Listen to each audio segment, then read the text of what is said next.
Работата на специјалното јавно обвинителство е селективна и има за цел да крива димни завеси, секогаш кога Зоран Заев и СДСМ се пазарат со националните и државните интереси, обвинуваат од ВМРО-ДПМНЕ.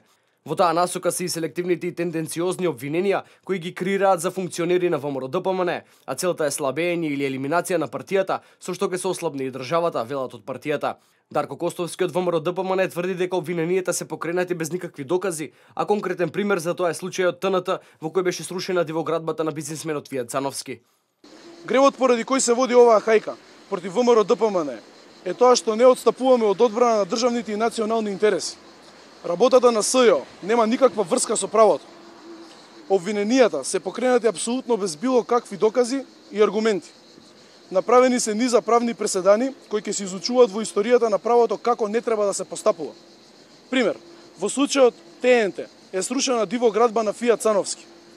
Во овој момент некој да излезе и да измери основната плоча, ќе види дека не е градено по план.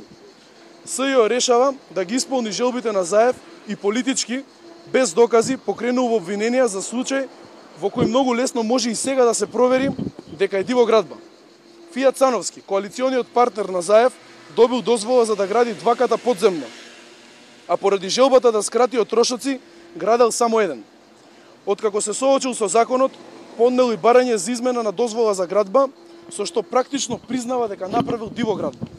Согласно член 22 од Законот за ово обвинителство, овој орган не смее да води истражни постапки по истекот на 18 месеци од денот на преземање на материјалите во негова надлежност. Од ВМРО-ДПМНЕ дополнуваат дека секој нов прогон од страна на СЈО врз граѓани, членови на ВМРО-ДПМНЕ, ќе биде противзаконски и ќе биде основ за одговорност на вработените во ово обвинителство.